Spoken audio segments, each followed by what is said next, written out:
It's hard to rewind players backwards. If I average 20, it is very hard to say, hey, we need you to now average 5 to 10. That is a very hard pill to swallow for any player. Well, this was a deal that wouldn't happen without Donte DiVincenzo. I'm told Minnesota and New York had talked about different iterations of the deal. Knicks initially had not wanted to include DiVincenzo, but Minnesota got very interested once it became clear DiVincenzo would be available in the deal. I think that's really what got this thing done for both sides.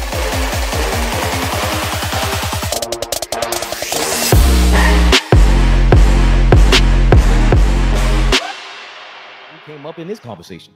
The big basketball non-savant himself, Gilbert Arenas, has thrown himself in the Knicks threshold. Is Knicks for clicks over there all over again? He doesn't understand who our lineup is apparently, and of course, this is the dumbest shit. We might make a grand welcoming to the new Knicks fan onto the bandwagon. It can lead to winning games in there. It's not gonna be championship basketball. Right. If they're planning on playing the 3 small guards, they might play 4 small guards, exactly. Right? Because you got to play. Because your Bridge is not small. Who? Bridge is not small. He's your 4. Playing the 3. Oh, no, OG is the 4. Who? OG. No, I'm talking about when their best lineup is Brunson, Josh Hart, DiVincenzo. That is their 3. That is their 3. That was their 3 when they had nothing else. But so that was okay. So that was their 3 when they had nothing else. So this conversation is about what will the chemistry look like coming into this season.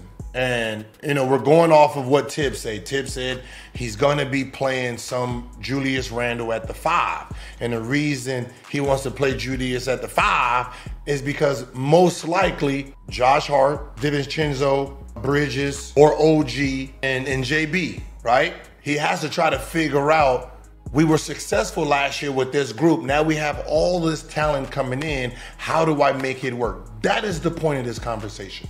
Got Mikal Bridges and OG. OG is the offensive rebounder. That's what he. OG's an offensive rebounder who had 1 offensive rebounder. Josh Hart makes up for a lot of. Yeah, for the second team. He makes up a lot of. Josh Hart for the second team.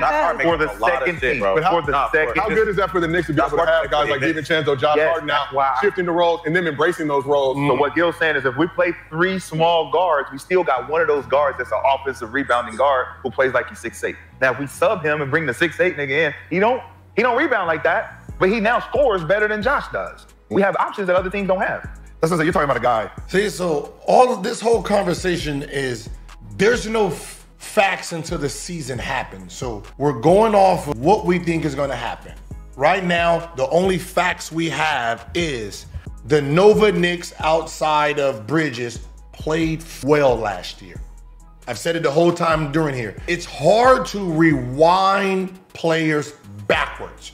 If I average 20, it is very hard to say, hey, we need you to now average 5 to 10. That is a very hard pill to swallow for any player. Well, this was a deal that wouldn't happen without Donte DiVincenzo. I'm told Minnesota and New York had talked about different iterations of the deal. Knicks initially had not wanted to include DiVincenzo, but Minnesota got very interested once it became clear DiVincenzo would be available in the deal. I think that's really what got this thing done for both sides. For any player. That's what this conversation's about. There's no New York hate besides Brandon, you know, because it's a beef between him and Rashad. 13, 15, 17, 14, 13, 15, 18, 13, 11, 8, 8. You're talking about rebounders now. You put him on the bench. Now he has bench time. Right? This is starter's time. So him coming in. Why was it starter's time? Because your team's hurt. So he's not going to. No, I'm just saying thank you because Gilbert Arenas is, once again, Flea, he puts his own foot in his mouth. Pause. It's like, yo, bro, you don't even watch the Knicks. Let's be for real. Rashad McCants, you could tell, watch the Knicks. Gilbert, you don't watch. Rashad was a Boston Celtics fan last year. His new team this year is the Knicks, which means he ain't watched 1 game yet. I watch everything. Well, technically, there's some teams I just don't watch. I'm just be honest. You know, I didn't watch Cleveland Cavaliers. I didn't watch Detroit Pistons. I just, you know, watch highlights here and there.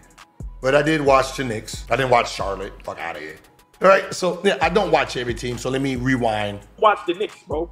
You are one of them guys that you're only watching the names on the back of the jersey. That's all you're doing. And right now, you're showing your true self. Just because you played doesn't mean you know the game. Doesn't mean you should be able to only be the... And in fact, what did I say so far? What have I said so far besides it's gonna be hard to rewind these players back? That's all I've said. That is all I'm saying so far. It's gonna be hard to, the nigga played 48 minutes in the last, what's the name? The nigga averaged 19 points. It's gonna be hard to rewind. That's all, that's the only point I've made so far. But the problem is he's anti-me. So because I said it, he's already going against it. He's not even trying to understand what I'm actually saying. Only want to talk about the game. And right now you're looking very stupid up there because you don't watch the Knicks. So you can't comment on what lineup is better, what's this, what's that. Bro, you see he had to go to his phone to try to prove his point. To try to say something. Everybody knows last season we was injured. So we had no choice but to play the guys how we played them. And they got the minutes that they had. Everybody know they're going to, Gilbert, stop trying to, prove your point. You don't know what you're talking about. You just said it, doofus. You just said it. They played a lot of minutes last year because everybody was hurt. They played a lot of minutes last year because they were hurt. So think about it, sir. How about this?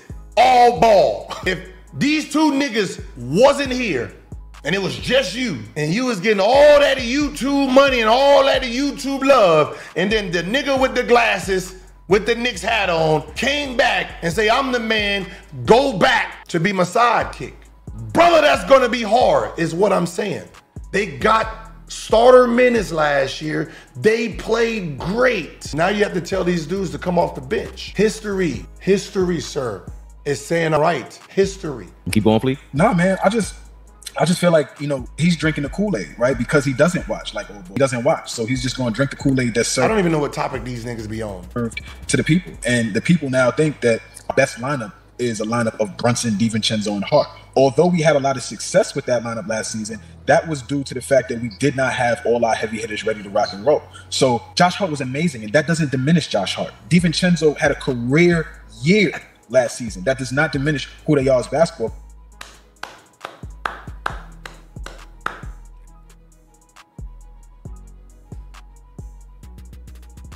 players. My only point with that is that now we do not have to rely on them as much as we did last season. We do have slightly better players.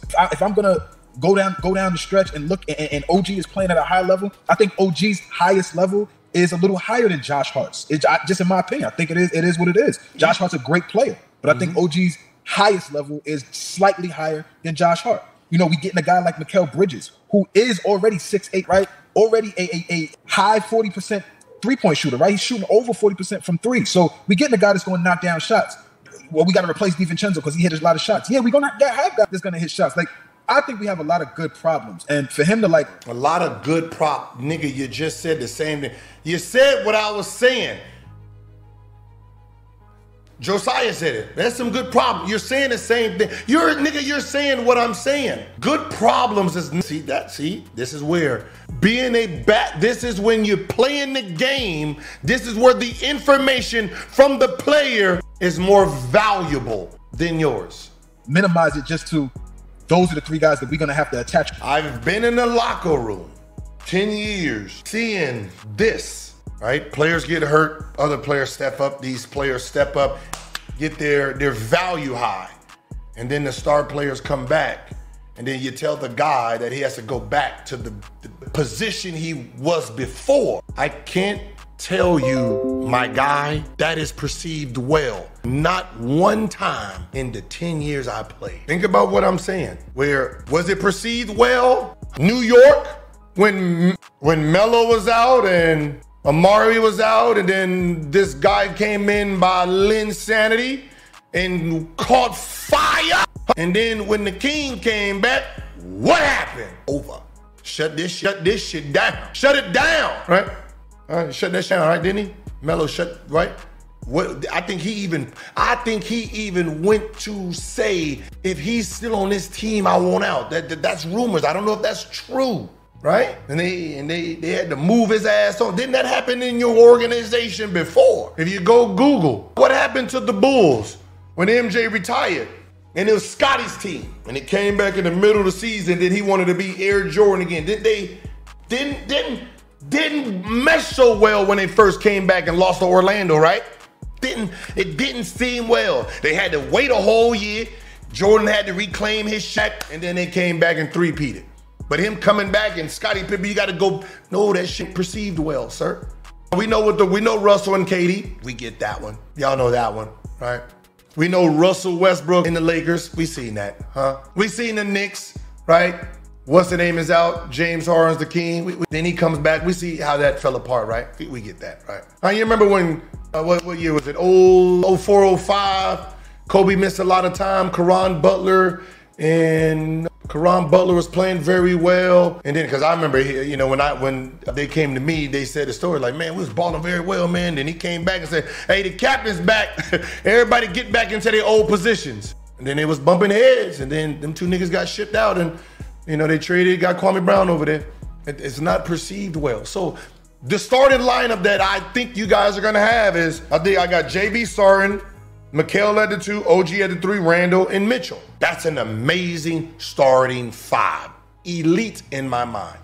This starting 5 gonna give some people problems.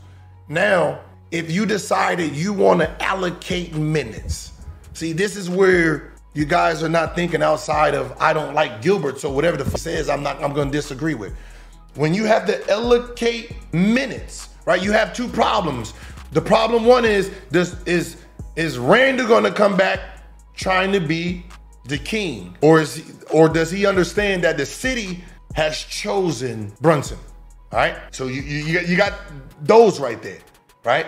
If they figure that out, okay, that's one problem gone. Now, DiVincenzo, the last 40 games, averaged 19 points a game. He had double-digit scoring 40 straight games, last 40 games of the regular season. Now, if he was a free agent this year, he can get all of right below the max. Or shit, he can damn near get a rookie max. Averaging 19 points. His agent can go in and say, hey, we want the max, or we want at least a 5-year, 151 is what his marketplace value would have been if he was a free agent this year. Now, he has to go back to the bench and get how many minutes now? That becomes a problem because at this point, all he sees is his value drop. His value is not gonna be where it was at the end of last year. So Josh Hart value drops and DiVincenzo, they value drop. That's another problem because what ends up happening is the starting 5 is gonna be battling with the bench squad with the crowd, just like the Clippers did. You remember the Clippers, sir? Do you remember Lou Will and Trez, Pat Bev? They carried that team, right? No stars, they carried it, right? Lou Will was supposed to make the All-Star game that year, but he didn't. Like, niggas in the NBA was like, damn, that's crazy. And then they went and got Paul George and Kawhi. You, as fans, oh, this is Kawhi team. I played, I know. Oh, shit, that's a problem. Oh, Lou Will and Trez, this is a battle. Trez and Lou earned the right with the team, and these two niggas is new. And y'all automatically gave them the keys because y'all paid them. That was the battle. That's why it faltered. That's all I'm saying. I'm saying being in the locker room, this is about money also, right?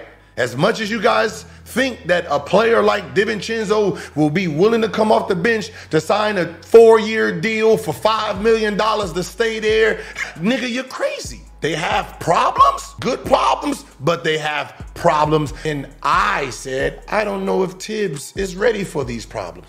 Just like Phil Jackson wasn't ready for Gary Payton and Karl Malone when they came over there. And Gary Payton was having a problem with Kobe in his space. And it was better to just say, you know what, Derek Fisher, you start.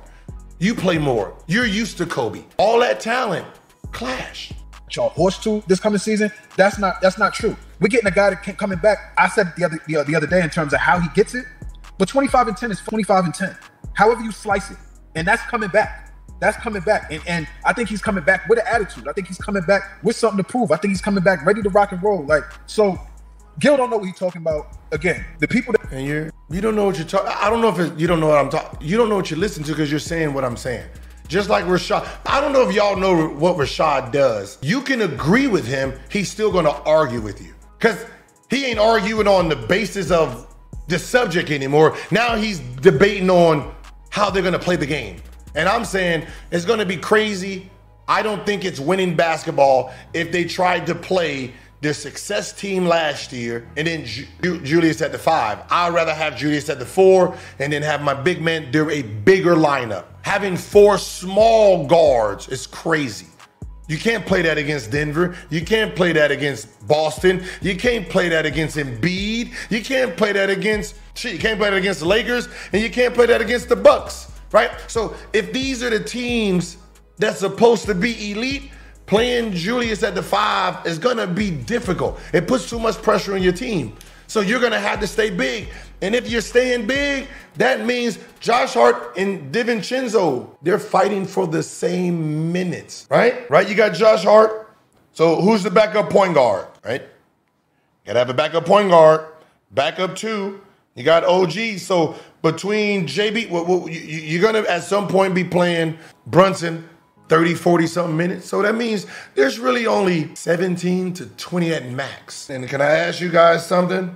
And this is just human being chat. If you played in the NBA, you played 30 plus minutes last year and then damn near played 48 and then come back to play 17, are you really happy? Like, be honest, man. Because you know 38 and 40, that comes with a paycheck, and 17 minutes come with a paycheck too, right? Because I can tell you, if DiVincenzo is up next year and he plays 17 minutes a game, I can tell you he will lose about $70 million going back to that bench. That was my whole conversation, dogs. That was my whole conversation. That's all I was talking about.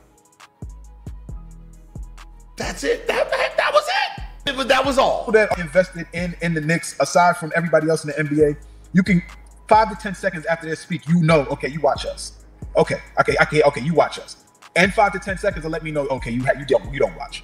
You don't watch us. So I want to get back to the topic you guys touched on, and I wanted to pause and get. Can you finish just a little bit? Right. That's what I'm saying. They're going to touch on the chemistry part because this is the perfect guy to bounce a damn brick off of. But what I'm saying is your best lineup is the 3 guards because how they play with each other. So now you're going to sacrifice your real chemistry. Yeah, it wasn't real chemistry if everybody was hurt. The fact that he's saying look at this.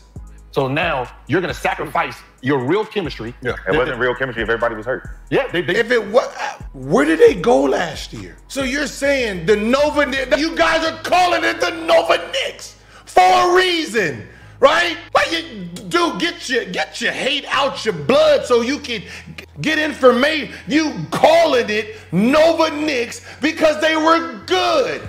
They played well together. That is a fact. How are you shaking off a fact? Like, so if I go there and put them 3 niggas' names in and then say what their record was at the end of the season and how they did in the playoff, you're still gonna shake like that wasn't a real thing?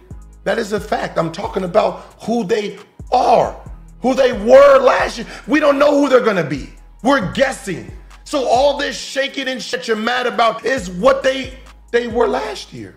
You can't dispute the fact of who they were. The chemistry of them. OG, Randle, that team don't have chemistry with them coming back. So this new Knicks don't have chemistry because they got to figure that out. There's 3 new starters. Wait, hold on. There's 4 new starters in a sense. I mean, OG started, but you guys get on. Technically, there's 4 new. There's a starting 5 that got to get to know each other. But I'm talking about the team that do know each other. Created chemistry. Yeah, but it wasn't the real chemistry. But they still rallied, but they had to. But now here becomes a problem this year. Now let's say they're not winning or they're struggling. We don't go back to some of those guys. We're going to say everybody that was hurt go back to being hurt. No, we can what? We can win. These niggas is giggling. Hey, I want everybody to monitor these niggas' pages. If they go on a 5-game losing streak, and the crowd start booing and they start screaming, Nova Knicks, Nova Knicks, I want you guys to do it, edit, because that's what I'm saying. I'm saying the crowd fell in love with the Nova Knicks. So anytime this starting 5 don't play very well, what do you think the crowd's gonna be screaming, sir? And you niggas is laughing like y'all not gonna be part of it. They laughing like if they don't make the playoffs or they get put out in the first round, they not gonna be cussing Tibbs out. Like, listen to all this is what I need to tell you people, man. If you want to be in this sports realm and be successful in the sports realm, if you're biased, say you're biased about certain things. Other than that, let it go. Let it all go because it don't matter, right? Let the ego and your bias go so you can get all the information. Or you just sit here and look goofy shaking your head on some shit. That's just a fact. He said